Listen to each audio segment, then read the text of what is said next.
You know, he goes, I get salmon packets from Walmart and make sandwiches with it. I add mustard and mayo, very healthy. Yeah, I don't get it from Walmart, but I do the same thing with tuna or chicken. I'll add it to mayonnaise, a little bit of mustard for a little bit of a kick. I was talking to a gentleman, 84 years old, that turned around. Oh, Ozzy goes, yeah, but they don't eat pork. True. Now, I know where that comes from.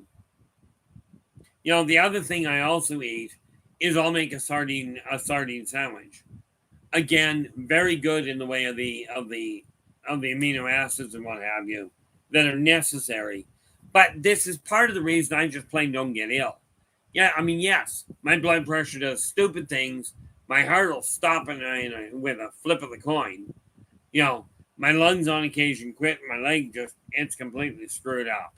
But common cold, flu, measles, mumps, I don't bother with them. I had mumps once, lasted me 24 hours, and all I got was exceptionally dizzy. Measles, and from what I gather, aside from it's quite possibly, you know, I'm thinking that it was a form of measles that caused my temperature spike that ended up killing me. That was a wonderful joyride. Not. Okay. Yeah, I've tried the mustard sardines. I mean, personally, I prefer the ones that are in spring water. Okay. Because I don't like the amount of mustard they put in it. On the other hand, what I have done there where it comes to the sardines is I'll cut them up, mix them in with mayonnaise, a little bit of mustard, and turn that into a sandwich. And again, this is just if I'm on the fly, as it were.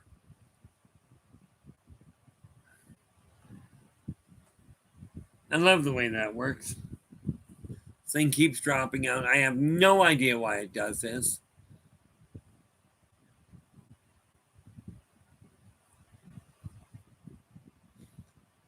Well, here's the thing. Ozzy, we go back hundreds of years. And the problem with pigs at that point was the pigs were being fed all of the garbage. And yes, that meant they had a staggering amount of parasites. Okay. Shade, how you doing?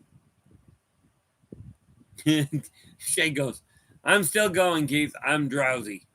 You know.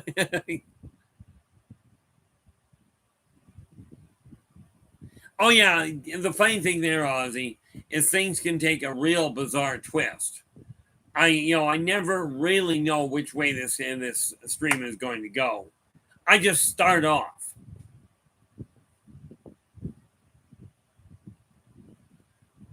Yeah, I definitely am not. Of course, it's not 4th of July. Well, that's not true. It is the 4th of July where I am. It's just nobody's firing off fireworks that I can hear. But considering I'm inside an apartment, you'd have to have them pretty close for me to hear them. Skip Malou goes, we have a shop that sells food that's in the restaurant. Whoa. It's close to going bad. Everything 70%, everything percent 70%. Also, restaurants sell their food 30 minutes before they close for the day.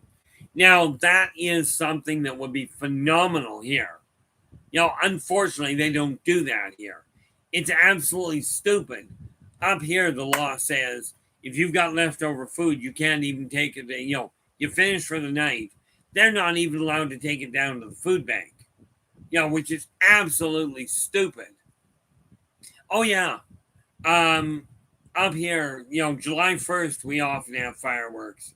And certainly on New Year's, a lot of people have fireworks. Okay.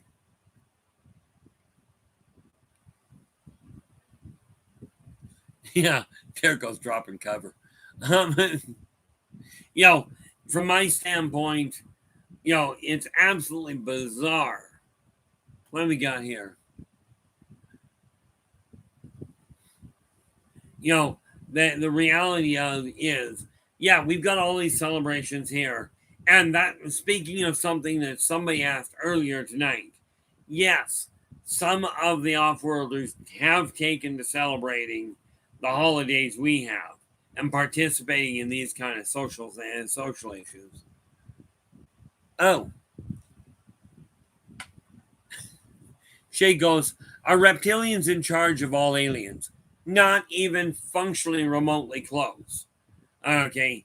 There are approximately, that I'm aware of right off the top of my head, about 12 different races that we call reptilian. Okay. This being one of them.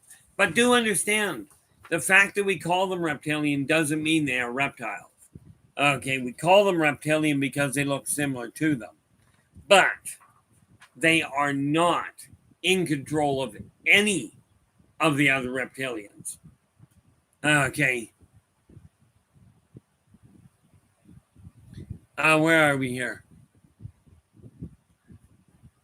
The reality of it is each species, each race is in dominant control of their own being. But they do have to follow consortium law. Okay. And this is something that everybody's got to follow. It doesn't matter who you are. Doesn't even matter if you have to be sitting on the council. Okay, but the reptilians are not the leaders of functionally anything. I mean, yes, they govern their own people. And as long as their governmental allowances do not break consortium law, they're allowed to do what they will. For instance, in the consortium law, if you do something like, let's say you rip somebody off, you steal from somebody, consortium law will turn around and make you repay it. But if you are an Angelus and you steal, okay, the first thing they're going to do is they're going to remove your wings and strand you on a planet until you regain your sense of awareness. Just looking at this. That is bizarre, Angels. I wonder why. Angels goes, YouTube cut me off for responding on my other account. Oh, that's bizarre, but okay. Again, and it's good to know, the thing with YouTube laws or YouTube rules or any of the system, keep an eye on the rules, because I will tell you, they'll do that. They'll cut you off. Okay. Myself, I sit here and go, okay, there are certain things. Oh, is that what it was?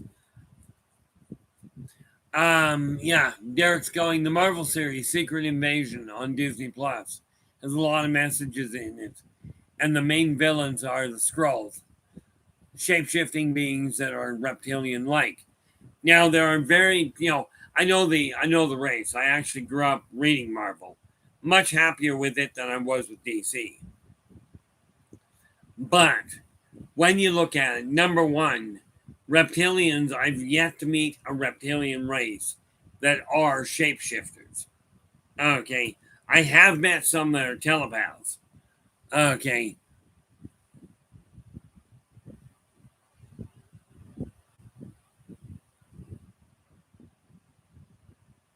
Oh, there you go.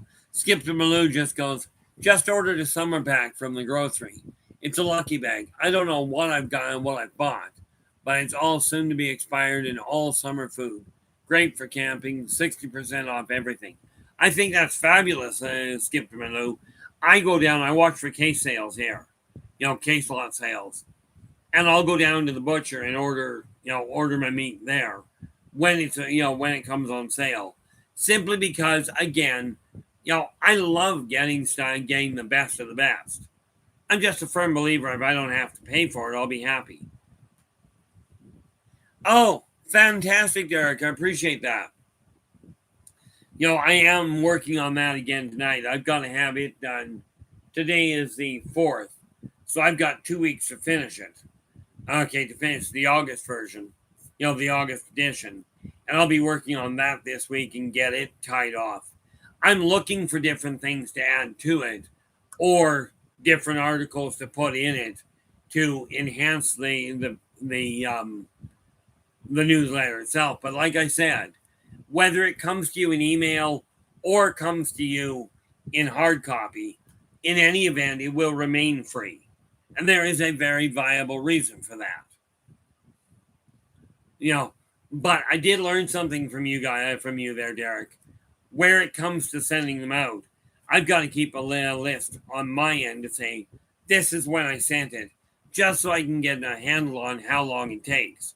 And I mean, once I put it in the mail, clearly I don't have control over it. Sorry, that's just the way that goes.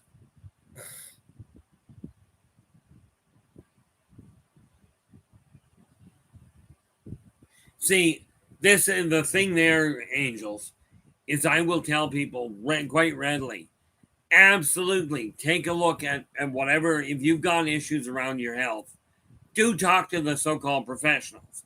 They theoretically have more knowledge than you do. Myself personally, I don't go to the doctor. Of course, the doctors have pulled up almost unilaterally. They don't understand my system. Apparently you're not supposed to be able to heal a broken bone in only 9 days. I was never told that, so I did it. When I broke my arm back in 2004, okay, it took me 9 days to heal a complete snap.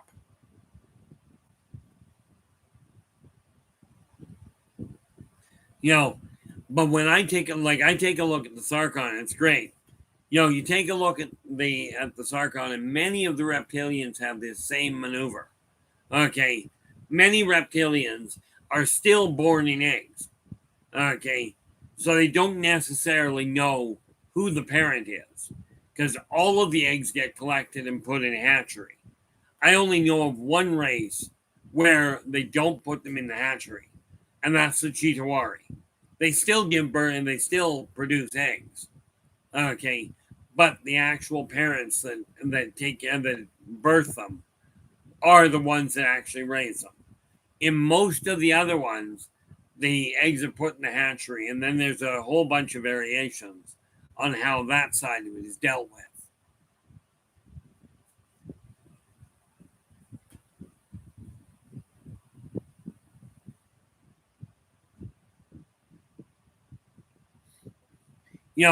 The nice part about civilization, and this applies quite literally, if you have a company, if you yourself have a company, and you're looking at trying to figure out when to expand, here's a neat little thing, and I actually learned this from the Sarcahn.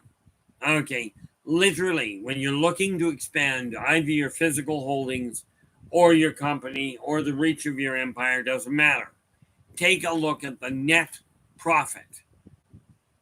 Okay, when we take a look at net profit, make sure your net profit, in other words, the money you've got left over after all expenses, make sure that net is turned around and you've got enough of it to handle the entire expense of running a second outlet before you do that. Now, I'll get into that on a different day. Okay, but I learned that one from the Sarcahn. As they pointed out, they expanded their empire so fast they couldn't keep up with the supply lines. That's what killed the empire. It wasn't a question of they didn't want the empire that size. It was a question of they desired it that size, but grew it so fast they just couldn't compensate. So what they did was they sent as much stuff out to these guys and said, look, in 6 months, we're cutting our communication lines. You're going to be on your own. Some people with higher levels of education in their worlds shipped out to that end.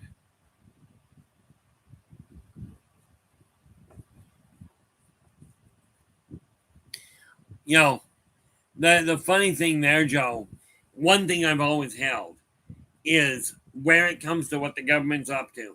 I've got my own views, and absolutely, for those of you that ever get around to actually meeting me, will I share my views face to face? Absolutely. You may not like them, but I will share them. But I will tell you this.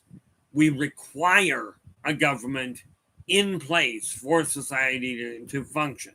Never mind prosper. It is required to function. Therefore, this whole idea of overthrowing a government in any part of the world is just plain dense. Okay. It's one of those things that, no, we don't do that. You desire to change the way the world's going, do it from within the system. Violence does not work. We know this doesn't work because look what happened to Rome. Look what happened in World War I, World War II, the Gulf War. You get the picture. Violence doesn't bring peace. Absolutely, Skipper Malou. And this is one of the things I'm looking at. Where it comes to this newsletter, it's just the anchor point. Okay, I started, well, there's a lot of things I've been doing, but this YouTube channel, this live stream, and any videos I put up, and this is why they're being done for free. Like I said, if you desire a copy of the newsletter, all I require is either an email address or a physical address. In either event, it'll end up going to you for no cost. I do have advertisements going out with it. Absolutely. Okay. And I've got them set up for just that reason. Because I run it through. Well, on the plus side, Ozzy, oh, I read that wrong. Ozzy goes, 2 wrongs don't make a right. And then, of course, there's but 3 lefts do. The other one is 2 wrongs don't make a right either. Thank heavens. Well, see, diplomacy is going to have a hard time working if everybody is so concerned about saying something that somebody doesn't like.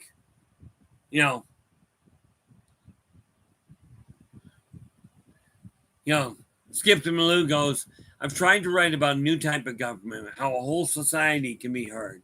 Money, budgets, needs, wishes. Not like how politicians get how many % off our taxes. And I agree with you wholeheartedly on that. Okay, the thing is, like we talk about inflation, and this is all I have to say about inflation. Never mind who's doing what.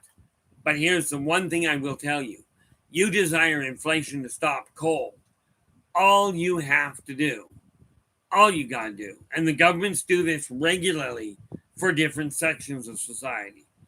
But if you want to kill inflation, all you do is go freeze prices, freeze wages. Inflation is down dead in the water. It's a 0% inflation. Shade goes, I've heard the reptilians eat people. I've heard reptilians eat people. Don't know. Oh, that is very true. But here's the thing, Shade. The Teklak, when they got here, now the Teklak are a raptor-like reptilian race. They absolutely like humans. They see humans as a delicacy.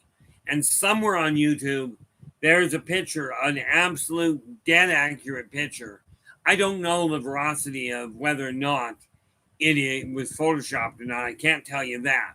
But I can tell you what it shows is an absolute bang-on picture of the Teklak running through the sewers in New York.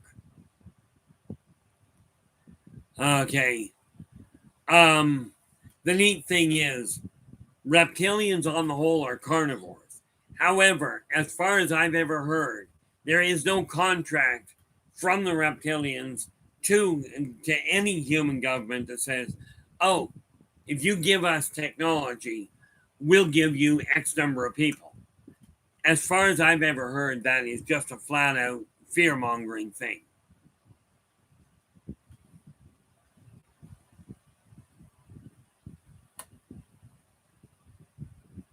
Okay, the thing we have to realize is that when we're looking at reptilians, they are carnivorous.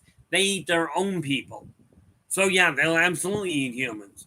Problem is, you go into a fight against reptilians, they will eat their opponents in the middle of the battle. Okay, this isn't something that you have to worry about. Because it's one of those things you don't have to worry about. Skip to my loon goes, wait, did you read about the mice that eat albatross? I don't know if they eat them alive or dead. I will tell you, mice will eat. They will eat carrion. There's no question there.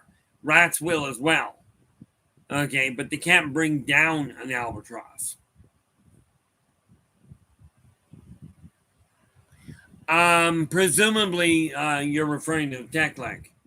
The Teklik themselves are not, from what I've ever seen, are not poisonous. But I certainly wouldn't want to be bit by them. Then because they don't exactly clean their teeth a lot. You know, I mean, the nice part about it, when we look at the reptilians, you got to remember, many of them, and this is the same with the Komodo dragon. The Komodo dragon, the reason their bite is so toxic, is because of the bacteria in it. Okay, now there are some races that are just not fun.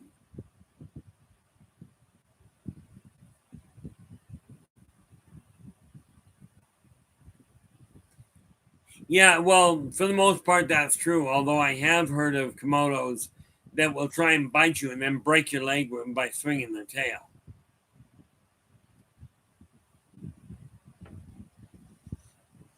You know, but Mother Nature is a rather intriguing setup. It does keep a real good balance. Okay, you know, it does keep a very nice balance. And the thing people forget is mankind is part of the balance of nature. You know, and if mankind keeps keeps doing what it's doing, it's going to throw the balance off even further. And that's when Esau will strike. That's when we run into a major problem. Because if you think a war amongst humans is bad, take a look at what happens if Esau gets ticked. All of a sudden, Tornado Alley doesn't have class 3 and 4 steady tornadoes. Tornado Alley gets class 6 and 7. Okay, you won't end up with a little swell, also known as a tidal wave. Okay, coming out of the ocean. Doesn't happen. Okay, you'll end up seeing things that are just way worse. Okay, and rest assured,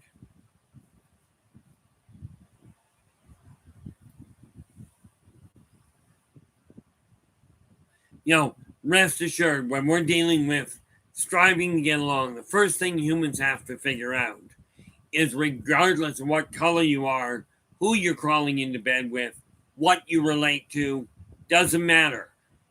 Almost every one of you are straight human.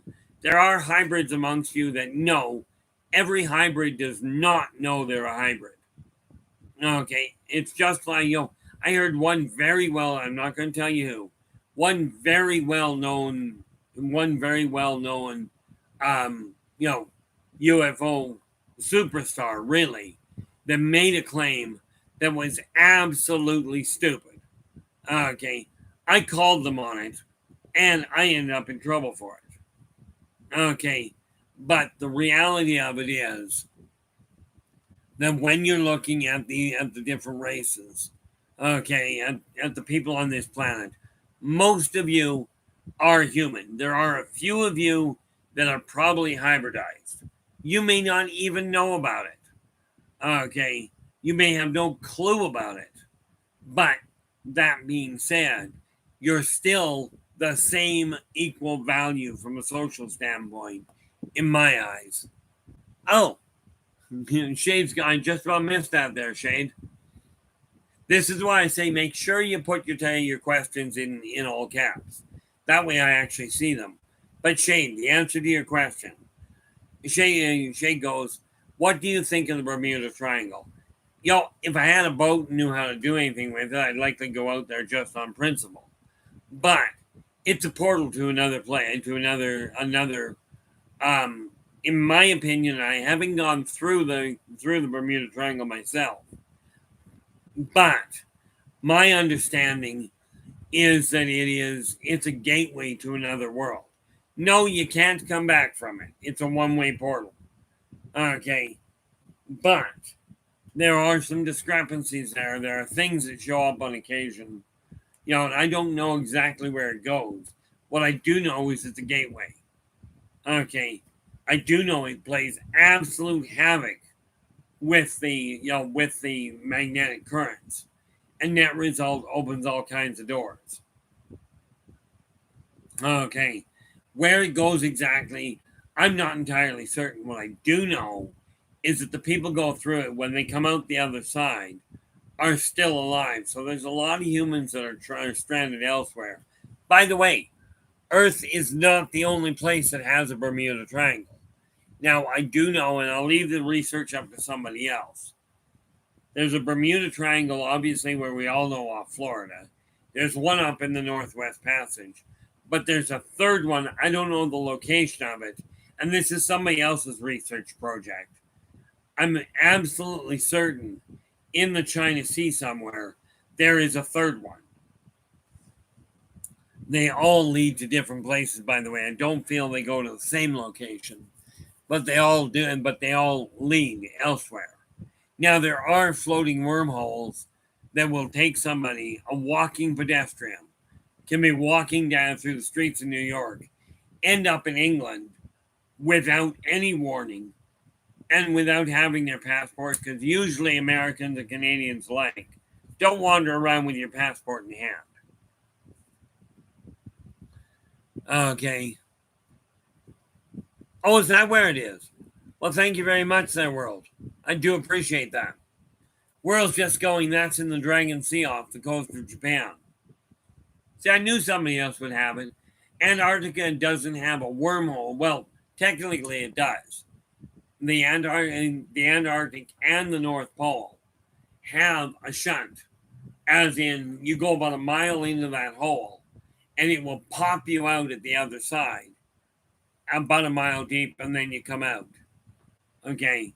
Now, the problem with that whole shunt issue is that when it happens, it quite often fries the electronics. So, of course, you get a probe going down, pops out the other side, no communication. It carries on into outer space. You can't find the thing. Now, with that in mind, we are getting down to the 2-hour mark here, guys. I really want to say, again, if you like the video, if you like the stream, do give us a thumbs up. Do subscribe to the channel and share the daylights out of it. If you'd be kind enough to do so. Tomorrow, 2 major things happening. Unless I get word otherwise, at, where are we here? 7 o'clock Pacific time, I'll be going down the rabbit hole with Raven. And then, well, from 4:30 to 6:30, we are going to look at Joe's question, okay, regarding life living in a cemetery, okay, or living in an area surrounded by a cemetery. We'll take a look at that tomorrow, which is Wednesday. And of course, like I said, the show with Raven.